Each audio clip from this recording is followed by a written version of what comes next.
Y para continuar, haremos una reflexión de cómo en un mundo lleno de estímulos, opiniones y sobreinformación, a veces es un poquito complicado el poder nosotros guiar a los demás con claridad, coherencia y sobre todo con ejemplo. Hoy tenemos la oportunidad de reflexionar sobre este tema con alguien que combina experiencia en el mundo corporativo con una profunda vocación por el desarrollo humano. Ella es Ileana Estrada, consultora, comunicadora y facilitadora de procesos de transformación personal y organizacional. Su trayectoria nos invita a desarrollar algo que empieza por nosotros mismos, reconociendo un poquito la importancia sobre la conciencia crítica y enseñando a discernir en un mundo lleno de información. Los invitamos a escuchar con atención esta conferencia titulada Educar para Ver. La conciencia empieza en ti. Un espacio para descubrir cómo podemos transformar nuestra manera de acompañar y guiar a los otros. Recibamos con mucho cariño a Ileana Estrada. Adelante, Ileana. Hola, muchísimas gracias. Pues, ¿qué les platico? Soy coach, como bien decían, en el mundo corporativo, basada en habilidades humanas. Y un tema muy importante en los corporativos hoy en día tiene mucho que ver con la inclusión. Y este tema de educar para ver, se me hace que es de suma importancia. Y voy a empezar con con anécdota que me pasó. Yo fui gerente de recursos humanos varios años en una empresa y un día me llamó muchísimo la atención que mi equipo, varias personas de mi equipo, le volteaban los ojos a una persona y era como muy extraño y era como muy hostil y un poco como hasta agresivo en un momento, que cada vez que la veían le volteaban los ojos así como de "Ay, otra vez esta persona". Y ya estaba yo armando mi junta, estaba muy enojada diciendo, no puede ser que esta gente, estas personas que se supone que somos de recursos humanos, estén volteándole los ojos a una persona de, aunque sea de otro equipo, pero somos de la misma empresa y trabajamos juntos todos los días. Hasta que como un tiempo antes de yo tener esta junta donde juré que los iba a regañar y los iba a poner como camote, me caché a mí misma yo volteándole los ojos a esa persona. Y entonces me di cuenta que la que les estaba enseñando y dando permiso para voltearle los ojos a la persona, a todo mi equipo, era yo. Así que cambié completamente el enfoque de mi regaño y empecé por pedirles una disculpa y por decir que estaba muy mal lo que yo estaba haciendo y que esa era una actitud que no nos podíamos estar permitiendo ni como personas ni como equipo de recursos humanos. Y me lleva mucho a la reflexión de que de este enseñar, no enseñamos lo que sabemos, sino que enseñamos lo que somos. Y no nada más enseñar es estar en un salón de clases, no nada más estar en una capacitación, en un taller al frente de un grupo, sino que enseñamos quiénes somos todo el tiempo. Y ahora también con este tema de redes, el otro día vi una publicación de una chava que estaba dando una receta de lentejas. O sea, la receta era con lentejas. Y la mayoría de los comentarios, si no es que el 90% de los comentarios, era sobre, a mí no me gustan las lentejas. Oye, ¿no le puedes quitar las lentejas? Y si no me gustan las lentejas, ¿qué le pongo? Y yo decía, si no te gustan las lentejas, pues no veas la publicación. Solamente que vivimos en un mundo que está súper centrado en que creemos en que nosotros somos el centro del mundo. Y que si veo una receta de lentejas y a mí no me gustan las recetas y no me gustan las lentejas, entonces voy a hacer todo para excluir eso y para suprimirlo, para decir, esta receta mínimo debería de tener algo como de con qué puedo sustituir las lentejas. Y no nos damos cuenta que hacemos este tema de exclusión, y lo voy a decir de esta manera como mini exclusiones o micro exclusiones todo el tiempo. Y durante el día hemos escuchado pláticas donde ya nos sensibilizaron muchísimo sobre cómo se siente ser excluido, cómo se ve la exclusión en las escuelas. Me encantó la plática con Citlali, la mamá de este niño con autismo. Fue como súper conmovedor escucharlo de primera persona. La plática de Marco, esa persona ciega que aparte está al frente de una biblioteca, también me encantó. Hemos visto cómo muchas personas lo viven de primera mano, en primera persona, este tema de la exclusión. Yo lo que quiero hacer ahora es invitarlos a ponernos en primera persona, pero como las personas que excluimos todo el tiempo y no nos damos cuenta. Y eso es lo que estamos enseñando a las siguientes generaciones. Porque a lo mejor tú me dirás, oye, yo no soy maestra, yo no tengo hijos, yo no tengo un equipo al que lidero, pero lo que sí te puedo decir es que nunca sabes quién te está viendo, quién está poniendo atención a tus acciones o a quién estás inspirando a ser otro una persona que excluye en el mundo solamente porque sigue tus pasos. Bárbara nos explicaba, y también Caro y otras personas en las pláticas, cómo vivimos condicionados a través de las cosas que aprendemos en nuestra infancia. Pero tampoco nos damos cuenta de que ahora nosotros nos hemos convertido en nuestro papá o en nuestra mamá y somos los que estamos pasando estos condicionamientos a las siguientes generaciones. Así que te pregunto, ¿estás educando desde tu conciencia o desde tus condicionamientos? Y vivimos en un mundo que está saturado de información. Tenemos información, tenemos datos. Es una cantidad impresionante de información a la que nos vemos expuestos. Y generalmente no tenemos los lentes correctos para ver esa información. Y decidimos ver lo que queremos ver. Es como el algoritmo de las redes que detecta que nos gusta un tema y entonces nos manda información solamente sobre ese tema y solamente nos confirma los condicionamientos que ya tenemos. Y entonces, como se siguen confirmando y sigo viendo esa información, me meto en un ciclo vicioso que me mantiene atorado en ese condicionamiento. Y hay una anécdota de un rey que manda a hacer un mapa a tamaño real de su reino. Y se vuelve tan exacto que el mapa termina cubriendo todo el reino. Y entonces las personas ya no podían ver la realidad, sino solamente ver el mapa.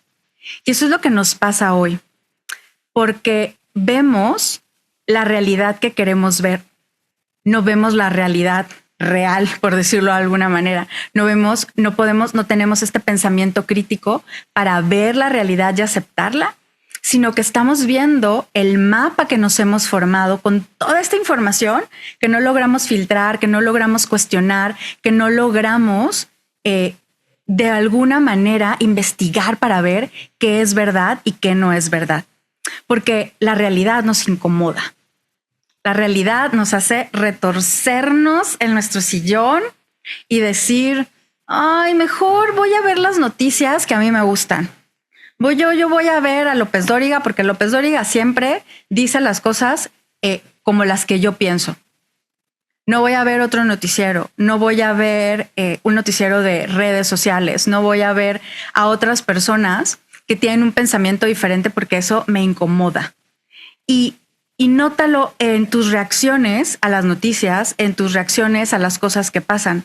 Ahora con todo este tema de Israel y Palestina y Hamás y la Franja de Gaza, el otro día estaba en una comida y las personas empiezan a tener diferentes puntos de vista súper apasionados y yo me preguntaba, el que está defendiendo a Palestina seguro es un súper conocedor de Palestina, ha investigado, a lo mejor hasta fue a Palestina y por eso los está como defendiendo a capa y espada.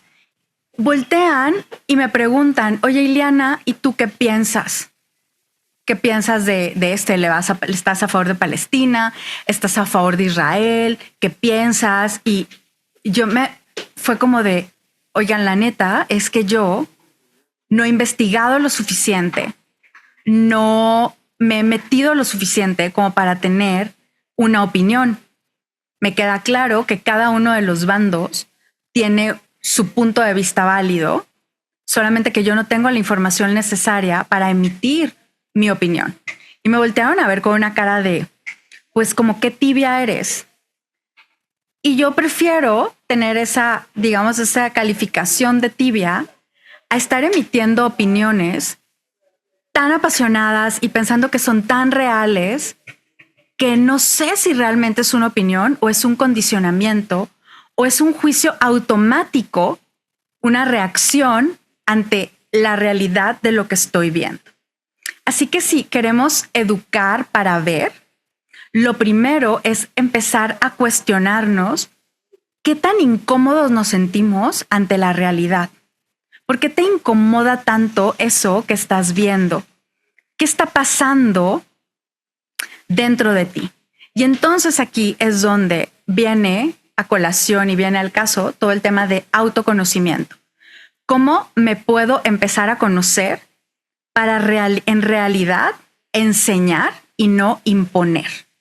Y convertirme en alguien que se educa primero y que me enseño yo a mí, me educo para enseñar una versión de mí que está padre, una versión que de verdad es inclusiva, ¿no? Yo en todos mis talleres en las empresas les digo que el trabajo en equipo en realidad es un trabajo individual, porque la manada, digamos que el conjunto de personas, cuando estamos como en bola, no pensamos, seguimos nada más.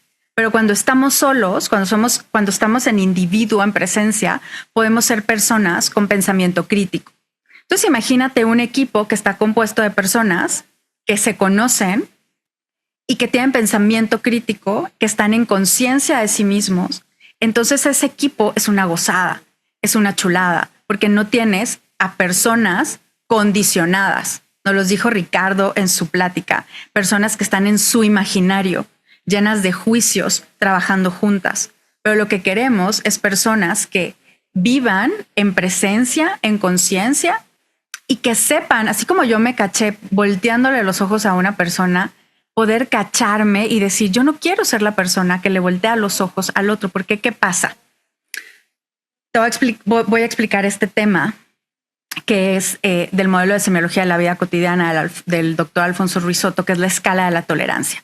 ¿Y cómo funciona? Imagínense una escala del 0 al 10, como una regla del 0 al 10, y cada una de las cosas que tú piensas acerca de la vida, las vas calificando y vas calificando a los demás en relación a eso.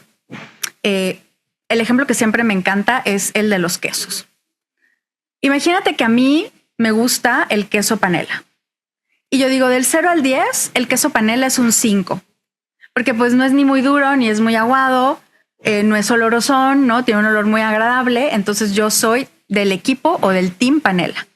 Y a todas las personas que les gusta el queso panela como a mí, son mis brothers. Me encantan, trabajamos juntos, somos la onda.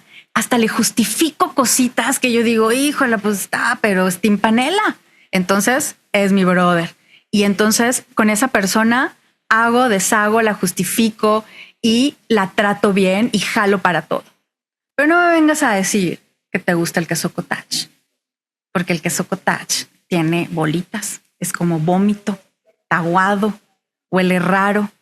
Entonces, si tú me dices que a ti te gusta el queso cottage, pues entonces ya no eres de mi team panela. Y las cosas y la manera en que yo me comporto con el team panela no lo hago contigo, porque tú no piensas como yo, porque a ti no te gustan las mismas cosas que a mí me gustan. Y las mismas cosas que le justifico, o los paros o los favores que le hago al del team panela, a ti que eres del team cottage, no lo voy a hacer. Y tampoco me digas que te gusta el queso azul, porque entonces que fifí, que huele a pies, te crees mucho. Ahora sí me dices que puedes comprar un queso caro. Y entonces tampoco te trato como a mi team panela. Las mismas cosas que yo le justifico, que le hago el paro, que admiro de un team panela, no lo hago para el que le gusta el queso azul, ni tampoco lo voy a hacer para el que lo hago para el queso cottage. Entonces date cuenta que todo el tiempo estamos calificando a los demás y a las situaciones que nos pasan en nuestra escala de tolerancia. Y lo que hacemos todo el tiempo es excluir. Porque lo diferente, y nos lo dijo Bárbara hace unos momentos, lo diferente nos da miedo. Lo diferente no está padre. Lo diferente, prefiero hacerlo a un ladito. Y te invito a que hagas esta reflexión como persona que enseña, porque como lo dije al principio, todos enseñamos lo que somos todo el tiempo, en un comentario en redes sociales, en un comentario en una sobremesa, en una reunión, en cualquier lugar, siempre estamos enseñando lo que somos y no sabemos quién nos está viendo. No sabemos quién nos está escuchando. No sabemos a quién le va a impactar un pequeño comentario o una microexpresión como una volteada de ojos. No sabes a quién le estás dando permiso para excluir. Y todas estas que ahora les digo microexclusiones, te invito a que hagas un ejercicio en este momento y te caches alguno, porque entonces eso es lo que estás heredando a alguien más sin darte cuenta. ¿Cuáles son esas cosas, esos comportamientos? ¿Cuáles son esas creencias, estas ideas, estos condicionamientos que estás heredando a alguien más y que estás enseñando de una u otra manera solamente por tu paso por el mundo? Te invito a que empieces a hacer conciencia de todas las veces que has excluido a alguien. Yo sé que es mucho más fácil de repente identificar las veces que hemos sido excluidos, en que nos hemos sentido buleados. Y te invito ahora a que le des la vuelta. ¿Cuántas veces has sido tú el buleador? Tú el que excluye. Y no tienen que ser grandes gestos como agredir a alguien o gritarle a alguien, ¿no? Hoy en la mañana también veía en redes una señora que entra a una pizzería, se da cuenta que el que la está atendiendo es una persona, es un guatemalteco, y entonces le empieza a decir que le va a hablar a la policía, que no puede ser, que porque las noticias están en español, que él no debería estar en ese país. Y lo empieza a agredir de una manera extraordinaria.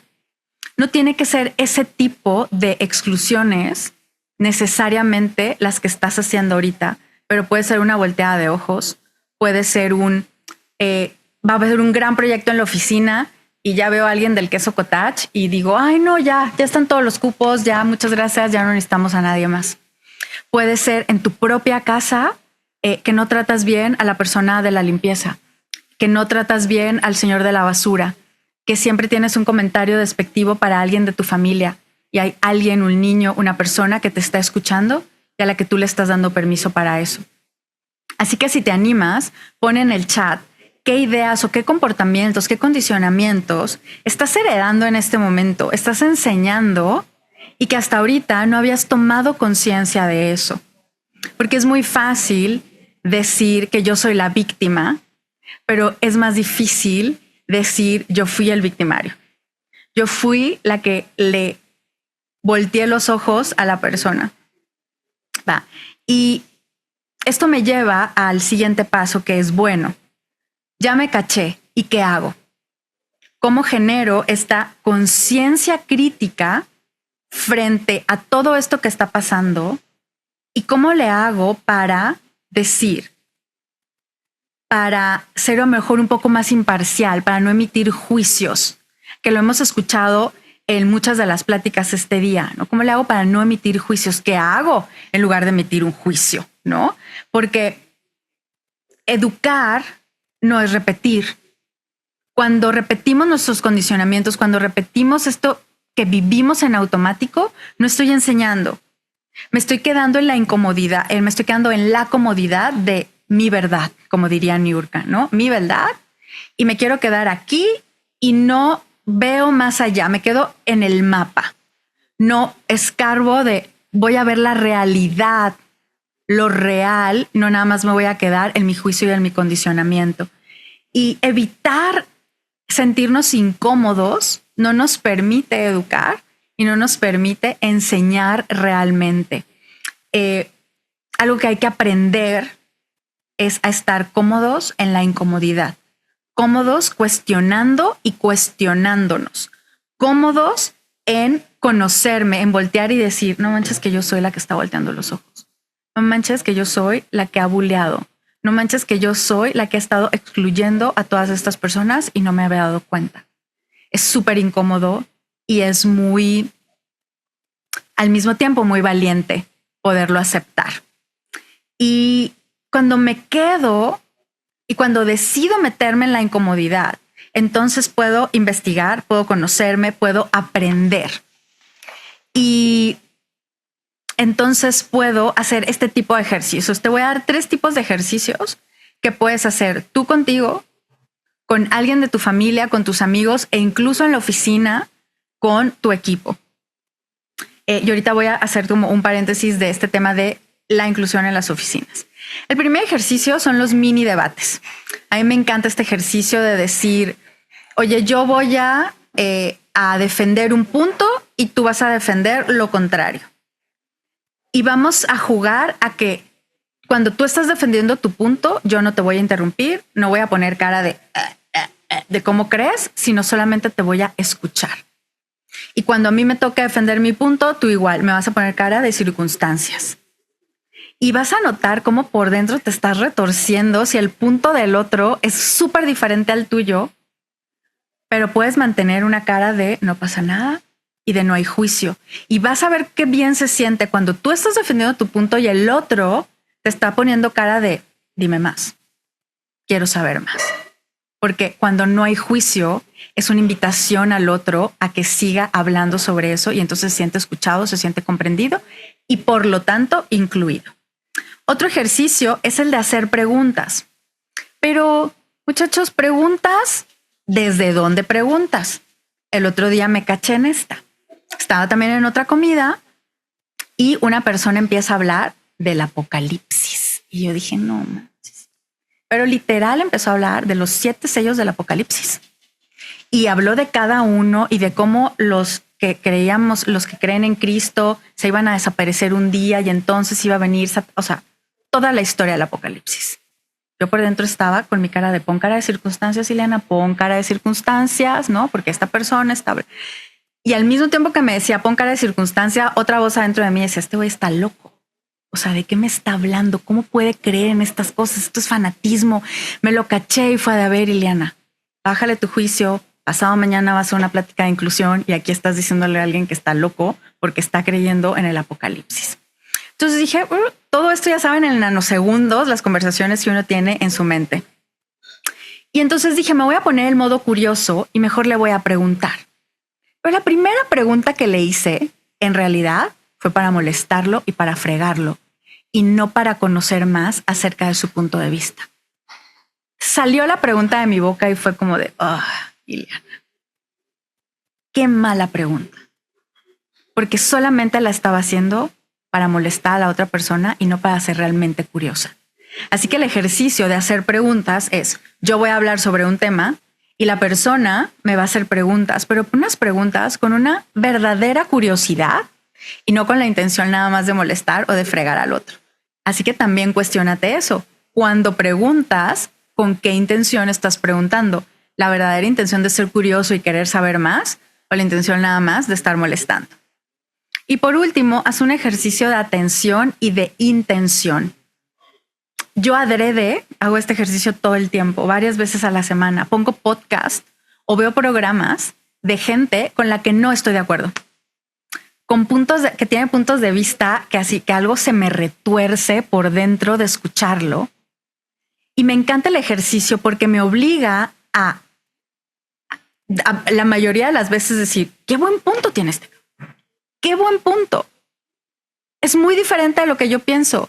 Y me doy cuenta que su punto y el mío son válidos y que los 2 puntos caben en el mundo y que para que exista mi punto de vista no tengo que suprimir el de él ni viceversa.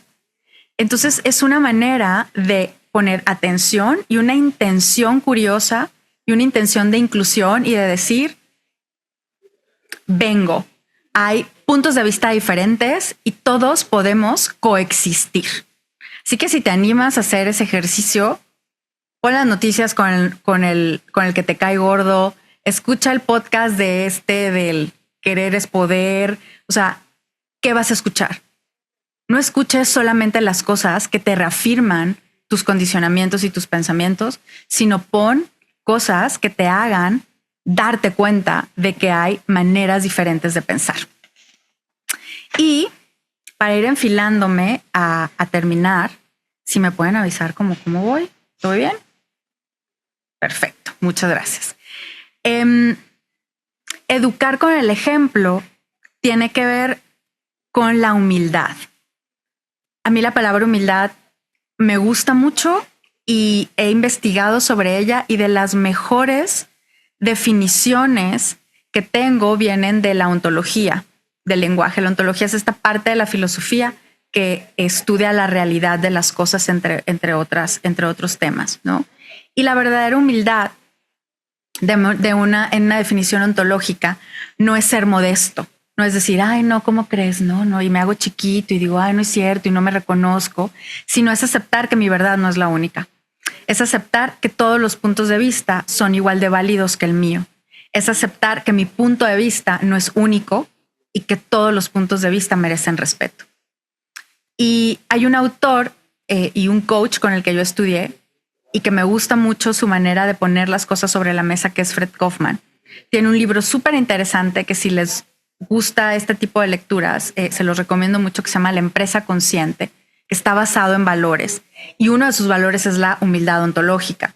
Y les quiero leer, porque traigo el extracto sobre esta humildad, porque creo que parafrasearlo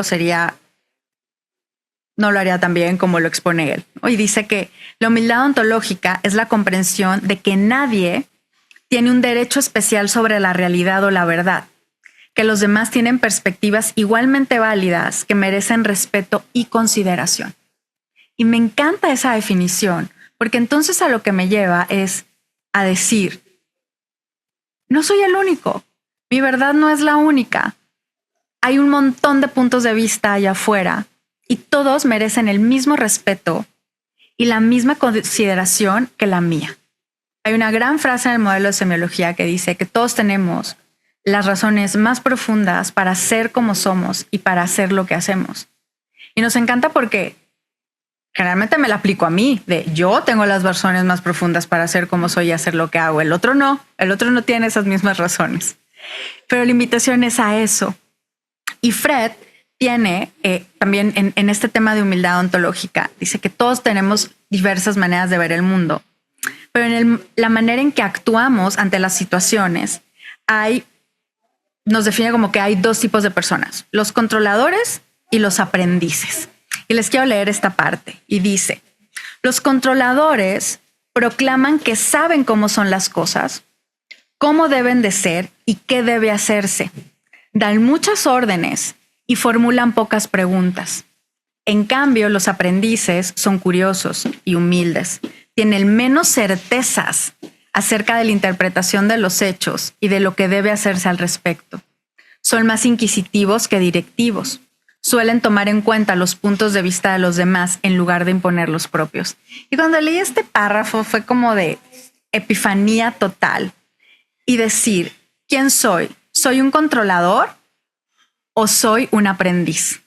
En semiología de la vida cotidiana y en los modelos de coaching que he estudiado, hacen tanto énfasis todo el tiempo en tener un mindset de aprendiz, en tener una mente de aprendiz. Pero ¿qué tanto lo practicamos? Porque cuando eres un controlador, la inclusión no existe. El controlador dice, en mi escala de la tolerancia, todos tienen que ser team panela. Si no eres team panela, vas para afuera, papacito. Y no te aumento el sueldo, y no te tomo en cuenta, y no te llevo al paseo, y no te doy el bono, y no te invito a la fiesta, y no te trato como a los demás, como los que son de mi team panela. Esos son los controladores. ¿Te identificas? Probablemente no seas controlador en todo, pero te puedo asegurar, te lo firmo y te lo cumplo, que eres controlador en algún punto de tu vida. Detéctalo y empieza a trabajarlo para cambiarlo a un mindset de aprendiz, porque también te puedo asegurar que en varios aspectos de tu vida eres aprendiz. Así que, ¿por qué no podemos hacer esa transformación y decir, ¿cómo puedo tener más mindset de aprendiz todo el tiempo? Y ser una persona que esta definición, o en esta parte que dice, tiene menos certezas acerca de la interpretación de los hechos. Es decir, que puedo tener una opinión, pero también sé que mi opinión puede estar equivocada, que puede ser que esté viendo las cosas de una manera que no es completamente real o que no es completamente verdad, y que puedo cambiar de opinión, ¿no? Y que no pasa nada. Nada cambia con los juicios. Cuando estoy haciendo juicios, nada cambia. el cambio nace de la presencia y el ejemplo. Así que para cerrar, te quiero resumir como cuáles son los mensajes clave con los que me encantaría que te quedes. Que la educación empieza en ti. No enseñas lo que sabes, sino que enseñas lo que eres y que todo el tiempo estás enseñando quién eres en un comentario, en una reunión, en un mensaje, en un post. Siempre estás enseñando y no sabes quién te está escuchando, a quién estás impactando o a quién estás inspirando. Cuestiónate. Ese es el primer paso. Yo le digo, no quieras hacer grandes cambios, un baby step es empezar a cuestionar, empezar a hacer preguntas, hacer estos ejercicios de mini debate, empezar a aprender a hacer preguntas. Hay libros para aprender a hacer preguntas. Si no te sale de una manera natural el ser curioso, empieza a cuestionarte y a cuestionar lo que ves. No creas todo lo que ves a la primera. Y enseña a ver y no a repetir y a obedecer. Enseña a ver a través de unos lentes de humildad y no de controlador. Así que te invito a que hagas un compromiso personal contigo y te caches alguna microexclusión que estés haciendo, un micro comportamiento que te esté llevando y que no te habías dado cuenta hasta ahorita a excluir a alguien más, que tomes conciencia de eso y que empieces a transformar esa microexclusión en una inclusión para que de verdad podamos hacer realidad esta nueva definición que el modelo de semiología nos da de tolerancia, que es la convivencia armónica de las diferencias. Porque el mundo es muy grande y en ese mundo cabemos siempre todos. Entonces, hasta aquí es mi invitación, es el contenido de mi plática. No sé si haya alguna pregunta, algún comentario.